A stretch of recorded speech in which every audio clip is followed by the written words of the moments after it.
सच्ची मानिए, यदि आप चाहेंगे नाम जप से तो रोग को मिटा देंगे।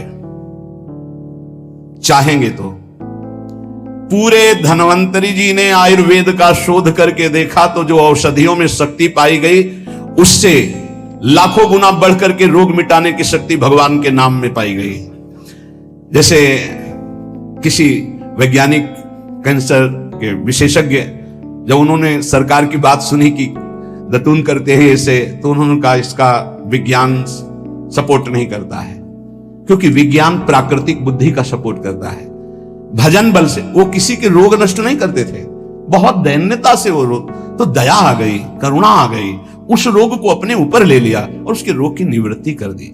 जैसे भाई जी को करुणा आई, राधा बाबा के रोग को अपने ऊपर ले लिया, उनको रोग की निवृत्ति कर दी। ऐसे महापुरुष जन कर नाम से वो अपने रोग नहीं मिटा सकते थे क्या? अपना पैर कटवा लिया, अपना नहीं करते, क्योंकि लिया है उन्होंने स्वीकार। यही तो संत महापुरुषों की महिमा गाई गई है कि वो दूसरों के लिए अपने कष्ट को बढ़ा देते हैं और उनको पता नहीं है, उनको पता भी नहीं चल। राधा बाबा को तो श्री कृष्ण चंद्र जी ने कहा कि जो भाई जी महीनों से अस्पताल में पड़े, ठीक नहीं हो रहे, वो आपका प्रारब्ध भोग रहे। तब बाबा जाकर के बोले भाई जी ने क्यों व्यर्थ की बात। तो उन्होंने कहा नहीं, श्री कृष्ण ने कहा है। तो उनका बाबा हमें कोई फर्क नहीं पड़ता, लेकिन आपको फर्क पड़ जाता, इसलिए हमने प्रारब्ध को आपके स्वयं ले लिया है। नाम जप से अच्युतानंद गोविंद नामोच्चारण भेषजात नश्यन्ति सकला रोगा सत्यम सत्यम वदाम्यहम्। अब आप एक प्रसंग पर ध्यान दीजिए, महाप्रभु चैतन्य देव के जब तीर्थ याटन में महाप्रभु चैतन्य देव विचरण कर रहे थे तो एक नगर में गए, जहां जाते थे हजारों लाखों लोग उनके दर्शन के लिए दौड़ पड़ते थे। महाप्रभु साक्षात प्रेम मूर्ति और भगवान करुणा करके ऐसे रूपों में आते हैं जगत मंगल करने के लिए। हरि बोल, तो पूरा समुदाय भावावेश में हो जाता, हरि बोल, मोर प्राणनाथ कृष्ण, अश्रु प्रवाह, तो सब विकल हो जाते। जैसे भरत जी चित्रकूट में सिया राम, तो पूरा चित्रकूट मानो सिया राम में हो गया हो। उस नगर के लोग परमानंद का लाभ लिए महाप्रभु चैतन्य देव चल दिए। तो एक वासुदेव कुष्ठी थे जिनके गलित कुष्ठ शरीर में था, वो चल नहीं सकते थे, तो घुटनों के बले से रगड़ रगड़ करके वहां आए। जब वहां आए तो भीड़ लगभग जा रही थी, तो उनका कहां गए वो सन्यासी महापुरुष जिनके सब दर्शन करने आ रहे थे, मैं नीच भी दर्शन करने आया, कहां गए? बोले वो तो चले गए। बहुत विकल हुए, रो पड़े कि वैसे ही दुर्दशा भोग रहा हूं, एक बार नाम सुना था, दर्शन पाने के लिए आया, वो तो चले गए, हाय अब कैसे, मैं चल भी नहीं सकता, दौड़ भी नहीं सकता। इतनी विकलता कि महाप्रभु एकदम खड़े हो गए और दौड़ पड़े वापस और लौट करके आए। ओ जेव देखा सामने गौर वर्ण गौरांग महाप्रभु, चिल्ला कर रो पड़े, अरे करुणा में प्रभु। बोले सिर्फ आपके लिए आया हूं, सिर्फ आप। अब आप देखिए, महाप्रभु ने पकड़कर खड़ा किया, वो रो रहा, छुओ मत, मेरे शरीर में पीप है, दुर्गंध है, प्रभु मैं नीच हूं, छूने लायक नहीं। प्रभु ने खड़ा किया और ऐसे जीव ही गले से लगाया, वो तो चीख पड़ा, प्रभु आपके इस परम पावन देह के स्पर्श लायक ये दे नहीं, नाथ आपके शरीर में पीप लग जाएगी। महाप्रभु ने बिल्कुल नहीं सुना और ऐसे गले से लगाया और कहा तुम्हारे स्पर्श से श्री कृष्ण के आलिंगन का सुख मिल रहा है। जे भी आंख खोलकर वासुदेव कुष्ठी ने देखा तो कहीं कोई कुष्ठ नहीं। वैज्ञानिक मानेंगे इसे? आप चैतन्य चरित्र में पढ़ लीजिए, जे भी महाप्रभु चैतन्य देव ने आलिंगन किया, एक भी कुष्ठ का दाग नहीं रह गया। क्या हुआ? कृष्ण नाम का प्रभाव। एक आत्महत्या करने जा रहे थे, गलित कुष्ठ था, भाई जी के पावन चरित्र में पढ़ लीजिए, तो कंबल ढके हुए वो उनको किसी ने कहा कि मरने से पहले एक बार भाई जी के पास चले जाओ, ऐसे महापुरुष के दर्शन करके ही मरो जब तुम्हें मरना ही है तो। पर एक बार उनका उद्देश्य था कि भाई जी के पास जाएगा तो इसका विचार बदल जाएगा, आत्महत्या का जो है ये विचार नहीं रहेगा। भाई जी ऑफिस में थे, किसी ने कहा कोई बहुत अपने शरीर को ढके हुए केवल आंख दिखाई दे रही और रो रहा है, कह रहा है एक बार भाई जी के दर्शन करा दो। भाई जी तत्काल भावावेश में हो गए और बुलाया, हाँ, क्या सेवा करे, क्या बात, आप क्यों रो रहे हैं? उन्होंने कहा कि प्रभु मैं बहुत पापी और नीच हूं। नहीं भाई ऐसा मत बोलो, क्या बात है, आप कंबल से अपना मुख क्यों ढके? हटाइए। तो जे भी हटाया तो घाव पीप पूरे शरीर में, गलित कुष्ठ, पापों का बड़ा भारी दंड।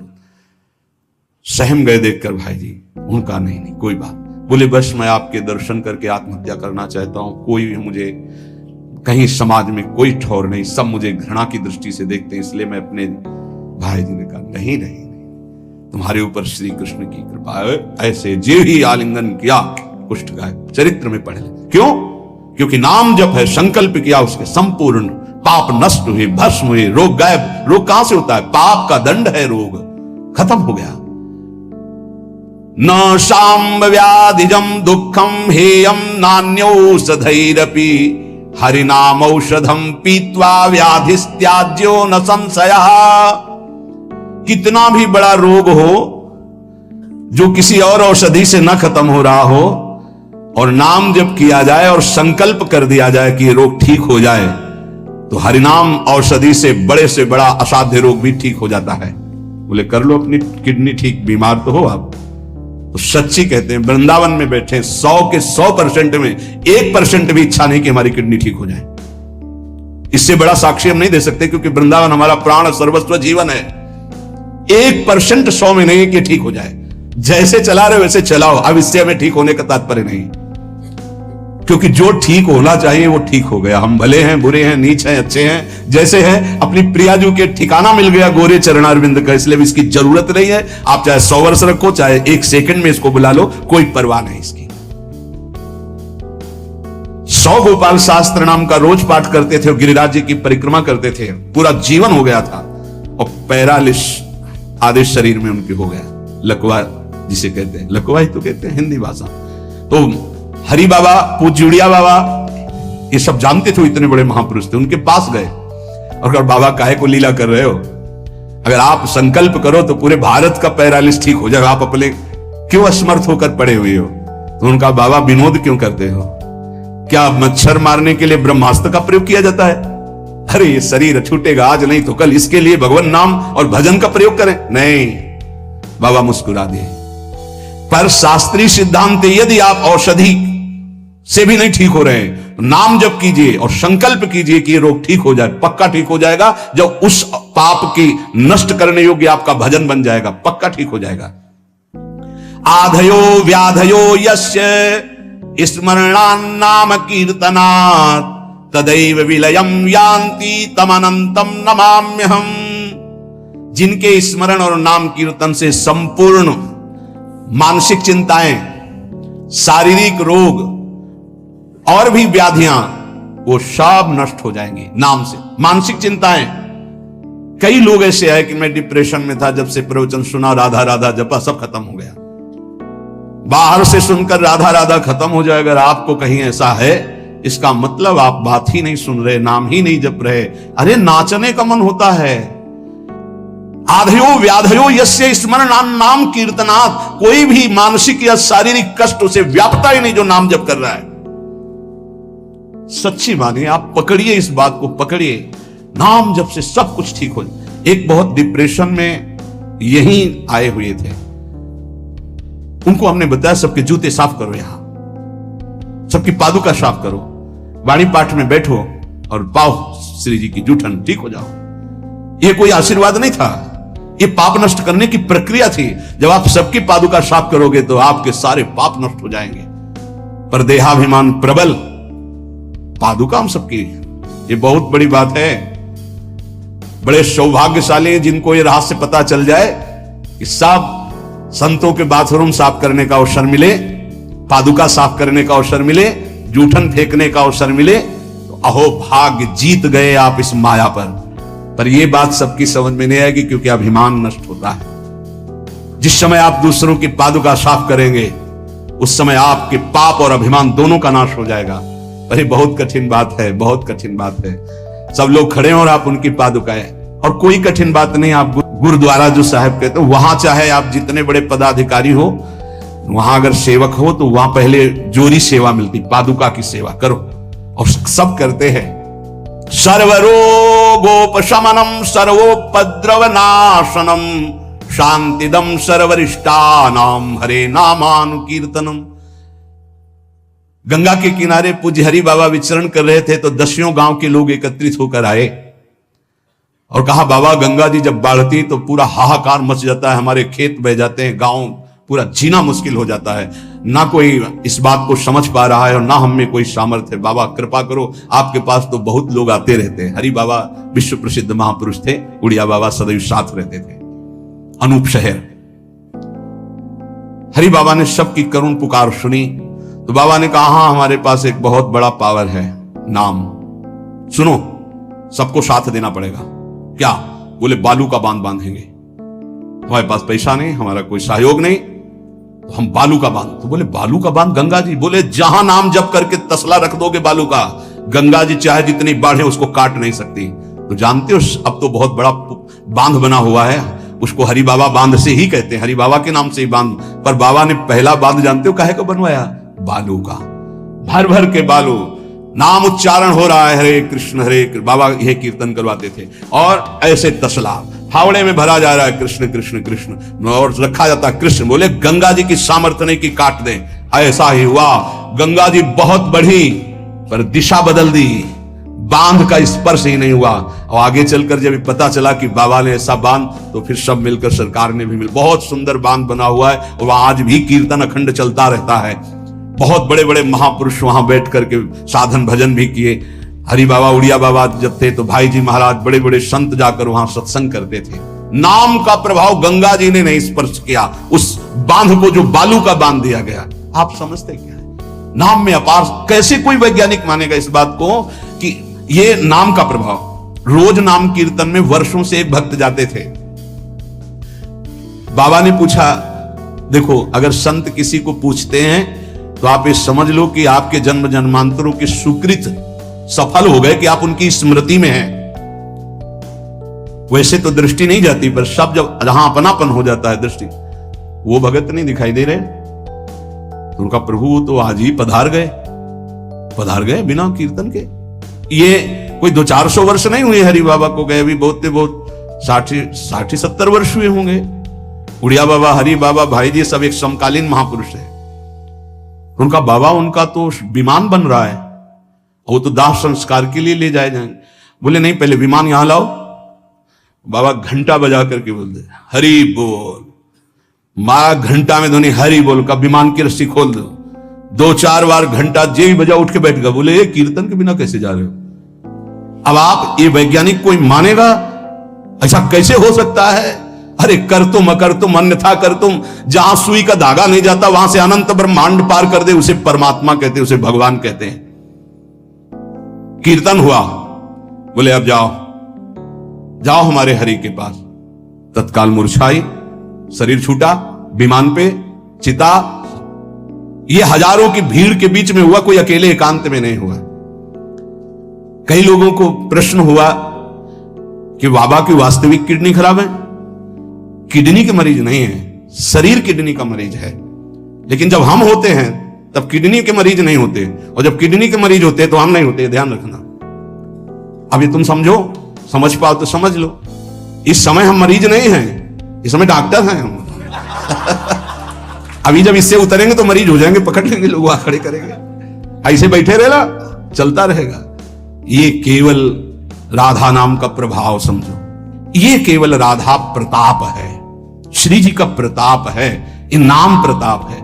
जब साधु नहीं रहता ना तो उसकी जीवनी में लिखा जाता है तो बोले अच्छा ऐसा था, और जब सामने है तब समझ में नहीं आता, माया समझने नहीं देती।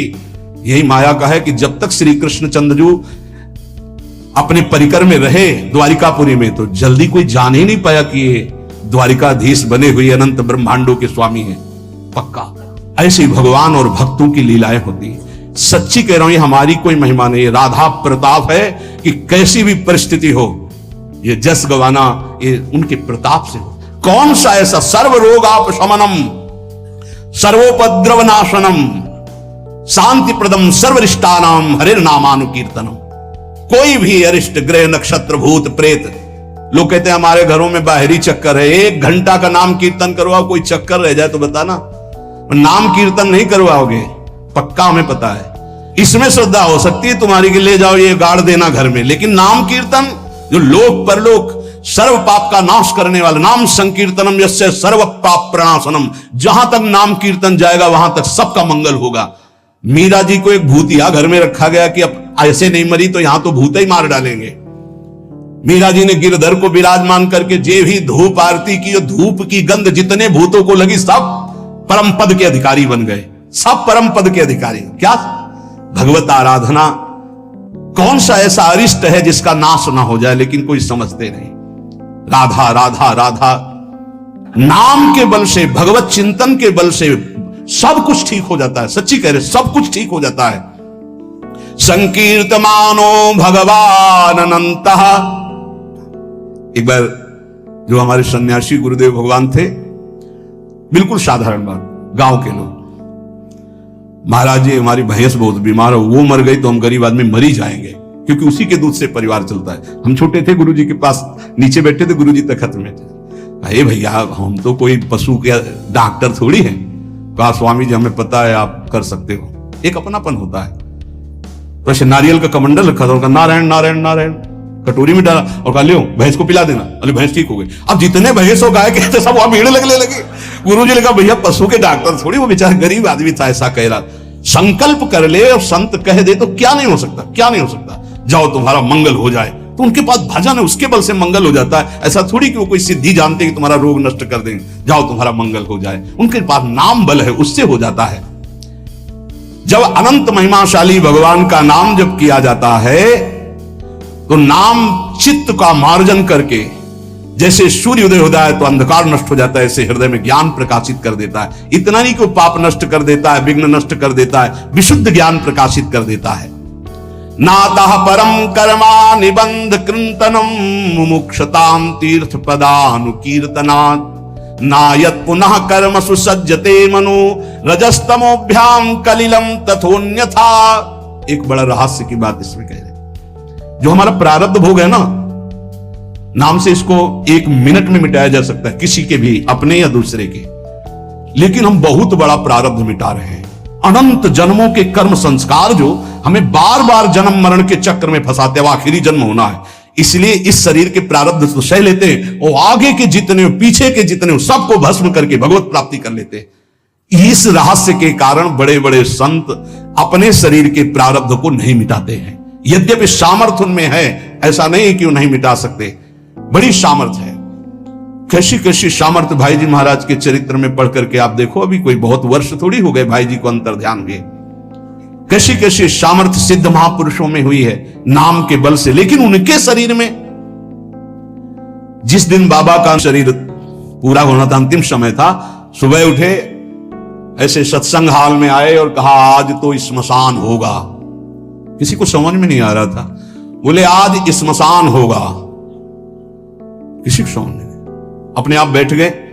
जो भागवती कथा कह रहे थे आनंद चैतन्य ब्रह्मचारी, उनसे कहा कि आप रुको, और 2 श्लोकों की व्याख्या की। यद्यपि आत्मा का जन्म मरण नहीं होता, अजन्मा है, अविनाशी है। दूसरा, जिसका जन्म होता है उसका मरण निश्चित होता है, इस शरीर का व्याख्या की। पद्मासन लगा के बैठ गए, कहा शुरू करो। किसी को कुछ समझ में नहीं आ रहा। 5 मिनट बाद ही घटना घटती है। आश्रम में ही रहने वाला ठाकुरदास या भगवान दास, जो भी उसका नाम हो, जैसे नाम था, वो आया और कहा मोर पंख नहीं, तुम नहीं। वो गया और गड़ासा लेकर, जिससे चारा काटा जाता है, 6-6 इंच के घाव बाबा के हो गए। इतनी रफ्तार से मारा कि पूरी सभा लगी थी।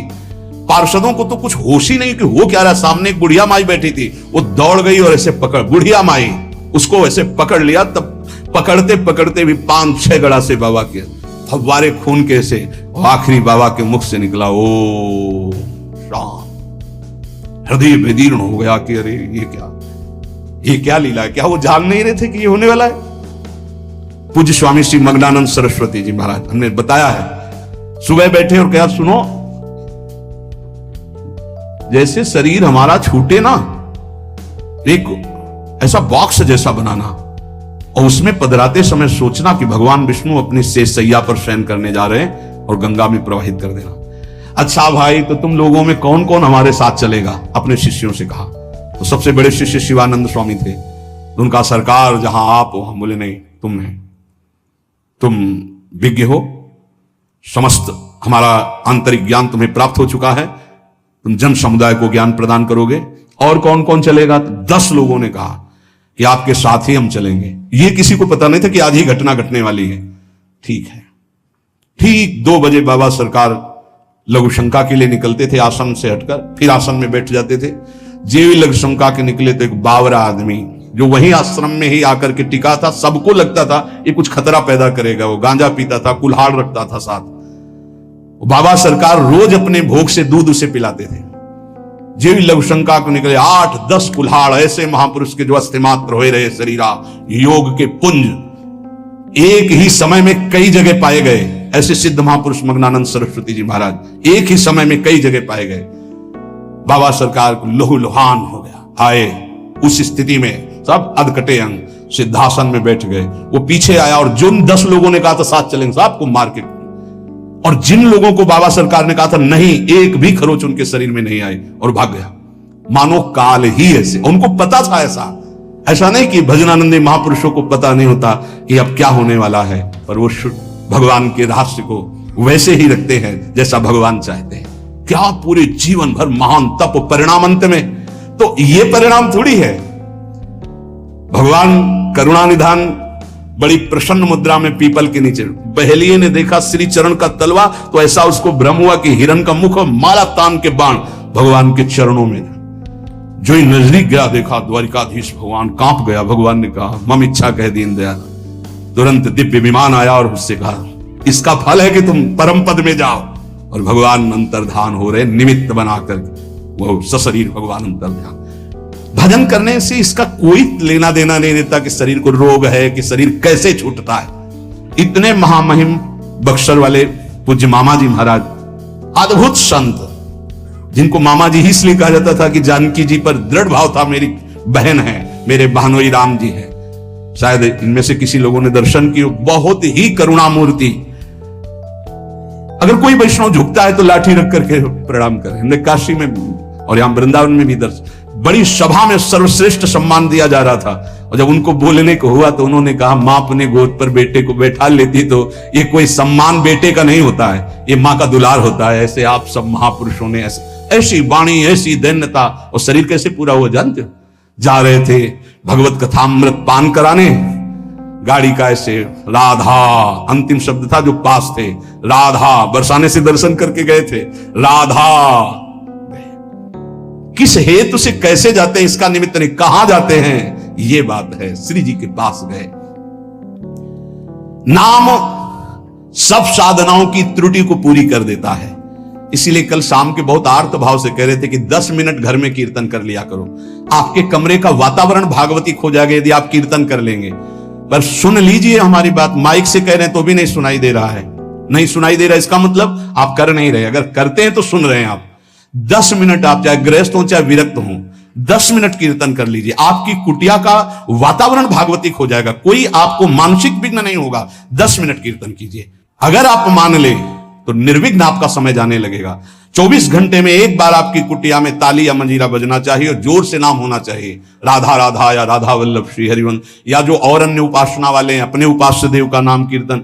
जिस कुटिया में रोज नाम कीर्तन होता है उस कुटिया में कोई भी किसी अन्य के परमाणु में विक्षेप नहीं डाल सकते। ये रहस्य की बात है, पर कैसे मानोगे? तुम्हारा मन तुम्हारे ऊपर शासन किए तो हमारी बात नहीं मानोगे। यदि हमारी बात आपके ऊपर शासन कर जाए तो आज से शुरू कर दोगे। आपकी कुटिया में 10 मिनट कीर्तन की ध्वनि होनी चाहिए।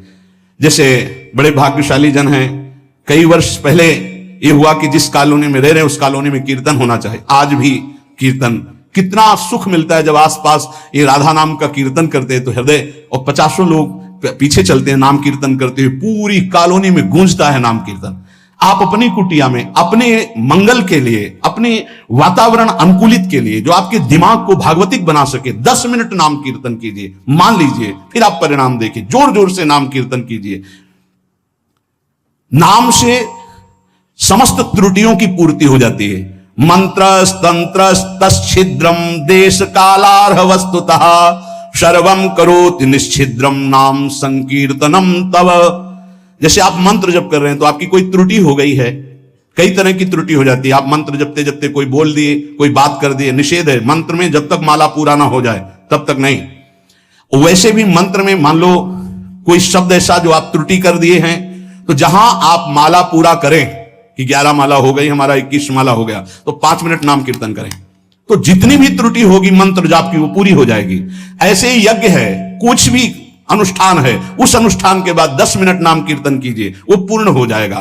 कोई भी त्रुटि आपके फल में बाधा नहीं पहुंचा पाएगी यदि नाम कीर्तन हो जाता है हर अनुष्ठान के बाद। यश स्मृत्या च नमोक्त्या तपो यज्ञ क्रियादिषु न्यूनम संपूर्णता में सद्यो वंदे तमच्युतम। कोई भी सत्कर्म में न्यूनता हो गई हो, नाम कीर्तन बाद में कर लो, उसकी पूर्ति हो जाएगी। भगवान अच्युत का नाम सर्व मंगल करने वाला है। भगवान का जो नाम जब करता है तो भगवान उसके ऋणी हो जाते हैं, भगवान ऋणी हो जाते हैं। क्या या बकाया रह गया जब भगवान ऋणी हो गए, आप राधा राधा राधा प्रियालाल ऋणी हो जाएंगे। जिस समय गोपीजनों से प्रेम विवश होकर भगवान कहते तो कहते मैं बहुत काल तक आपकी सेवा करूं तो भी आपके ऋण से उऋण नहीं हो सकता। क्यों? क्योंकि हर समय गोपी नाम जप कर रहे हैं, हर समय प्रभु का चिंतन कर रहे हैं। ये जीवन का परम साधन, परम लाभ है यही। गीत्वा च मम नामानि नर्तयेन् मम सन्निधौ इदं ब्रवीमि ते सत्यम कृतोहम तेन चार्जुन। ये जैसे नृत्य होता है ना, तो जो दुर्भागी है ना वो उपहास करते हैं हर वैष्णव के नृत्य को। भगवान यह कह रहे हैं गीत्वा च मम नामानि नर्तयेन् मम सन्निधौ। मीरा जी पूरी रात रात नृत्य करती थी गिरधर के सामने कीर्तन करते हुए। ये अपने लोग जो राधा राधा नाम कीर्तन करके नृत्य करते, तो गीत्वा च मम नामानि, जो मेरे नाम का गायन करते हुए, नर्तयेन् मम सन्निधौ, मेरे सानिध्य में नृत्य करता है, तो इदं ब्रवीमि ते सत्यम। वैसे भगवान के वचन सत्य होते हैं, पर यहां प्रमाणित कर रहे हैं मैं सत्य कहता हूं, कृतोहम तेन अर्जुन, मैं बिक जाता हूं उनके लिए। ये लो, भगवान को खरीदने का उपाय नाम कीर्तन करते हुए भगवान के सामने नृत्य करना।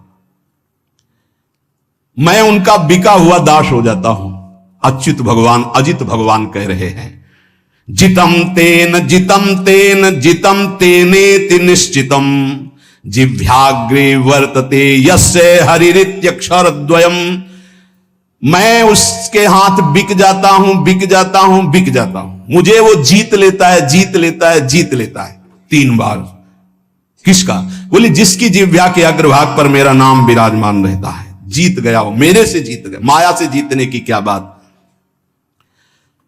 चाहे जिस देश में हो, चाहे जिस स्थान में हो, चाहे जैसी अवस्था में हो, अपवित्र ही क्यों ना हो, यदि नाम कीर्तन कर रहे हो, मुख जूठा है, शरीर अपवित्र है, अपवित्र देश में हो, कहीं भी, तो बोले न देश नियमस्तस्मिन् न काल नियमस्तथा नोच्छिष्टेपि निषेधोस्ति श्री हरिर्नाम निलुब्धक।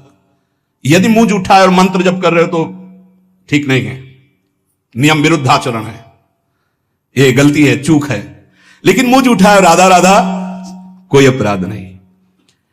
नाम कीर्तन में अपवित्र दशा, मुंह जूठा हो जाना, वस्त्र अपवित्र होना, या अपवित्र काल, अपवित्र स्थान, अपवित्र देश, इसका कोई मतलब नहीं। नाम के लिए, कोई मंत्र के लिए फिर आ जाता है। इसलिए नाम सर्वोपरि। चक्रायुधस्य नामानि सदा सर्वत्र कीर्तयेत् ना शौचम कीर्तने तस्य स पवित्र करो यतः। शौच में बैठे हुए हैं आप, कृष्ण कृष्ण कृष्ण कृष्ण, राधा राधा राधा राधा, परम पवित्र, परम पवित्र है। उस समय आप नाम जप कर रहे, जो सदा सर्वदा हरि नाम जपता है, राधा नाम जपता है, वो स्वयं सबको पावन करने की सामर्थ्य रखता है। मंत्र के लिए निषेध, नाम के लिए निषेध नहीं है। किसी भी देश काल अवस्था में, शुद्धि अशुद्धि में आप हर समय नाम जप सकते हैं। जो नाम है वही भगवान है, जो भगवान है वही नाम है, इसमें तुम संदेह मत करना। इसकी बराबरी में न कोई दान है, न कोई यज्ञ है, न कोई तपस्या है, न कोई स्नान है। ये भूतल में महान वरदान है नाम, इसको पकड़ लीजिए। जीवन का सार है। कोई भूत प्रेत पिशाच अग्नि बैताल कोई भी आपको स्पर्श नहीं कर सकता यदि नाम जप कर रहे हैं। नाम जापक के ऊपर किसी का आक्रमण नहीं हो सकता, ध्यान रखना। बहुत बड़े सामर्थ्यशाली प्रेत योनि को प्राप्त होते हैं, उनके आगे फिर कोई मंत्र तंत्र नहीं चलता। लेकिन जो निरंतर नाम जप करता रहता है उसको स्पर्श नहीं कर सकते। भाई जी महाराज समुद्र के किनारे बैठे थे, एक सफेद पोशाक में बहुत ऐसा गणमान्य पुरुष की तरह सामने तो भाई जी नाम जब माला पूरा हुआ तो कहा बाबूजी आके बैठ जाइए, खड़े क्यों हैं? उनका डरना नहीं। क्यों डरेंगे, आप तो शब्द पुरुष की पोशाक धारण किए हुए। तो बोले मैं मनुष्य नहीं हूं, मैं प्रेत हूं। भाई जी ने कहा कोई बात नहीं। बोले मैं आपके बराबर नहीं बैठ सकता, मेरी हिम्मत नहीं थी कि मैं आपको टोक सकता, लेकिन आपने टोका तब मैं आपसे बात कर रहा हूं, मेरा उद्धार कर दीजिए। तो उन्होंने कहा कि गीता के श्लोक गायन करने से प्रेत योनि से मुक्त हो जाता है। बोले पूरी कंठस्थ है, सुनाऊं आपको पूरी गीता प्रेत? उन्होंने कहा मैं साधारण प्रेत नहीं हूं, मैं बहुत अच्छा साधक हूं, समस्त शास्त्रों का ज्ञान रखता हूं और ये मैं जानता हूं कि आप ही मेरा उद्धार कर सकते हैं। मेरे से कुछ त्रुटियां हो गई जिसके कारण मैं प्रेत योनि को प्राप्त हुआ। तो भाई जी ने कहा फिर मैं श्री कृष्ण से उपाय पूछता हूं। तो उन्होंने कहा आप जब याद करोगे मैं आपके सामने उपस्थित हो जाऊंगा, आप मेरा कल्याण कर दीजिए। बहुत सी प्रेत योनि की और प्रेत लोक की बातें भाई जी से उनकी हुई। भाई जी ने उनका नाम में बड़ी सामर्थ्य है, इसलिए सबसे प्रार्थना है मानसिक रोग डिप्रेशन से निवृत्ति के लिए, शारीरिक रोगों को सहने की सामर्थ्य या निपटाने के लिए, और लौकिक कामनाओं की पूर्ति के लिए या पारलौकिक कामनाओं की पूर्ति के लिए या परम पद के लिए या शुद्ध ज्ञान के लिए या भगवत प्रेम के लिए, जो भी आपको चाहिए वो सब नाम से प्राप्त हो जाएगा। पर जैसे 1 करोड़ के हीरा का आपको हार लेना है तो 1 करोड़ होना चाहिए, 10 रुपए में नहीं मिलेगा। ऐसे ही आपको जो कामना है उसके अनुसार पहले नाम जप करो, पाप नष्ट हो और उस कामना की पूर्ति निश्चित हो जाएगी। निश्चित, आप पक्का समझ लीजिए। इसलिए प्रार्थना है किसी भी परिस्थिति में नाम को मत छोड़िएगा। भले आपको ऐसा लग रहा हो कि आपकी कामना पूर्ति नहीं हो रही, लेकिन वो होगा। आपके पहले पाप नष्ट होंगे तब कामना की पूर्ति होती है, और अगर कहीं कामना ना हुई तो भगवत प्राप्ति करा देगा। इसलिए जैसे भी बने वैसे आप नाम जप करते रहो, मन लगे ना लगे, जो नाम आपको प्रिय हो। या हमारे वृंदावन धाम की रजकण से प्राप्त हुआ आचार्यों की कृपा से महामहिम जो स्वयं श्री कृष्ण जपते हैं, राधा राधा राधा राधा, ऐसा हर समय रटते रहो। परम कृपालु राधा नाम आपको दिव्य बना देगा, प्रियालाल की प्राप्ति करा देगा। शेष चर्चा आगे।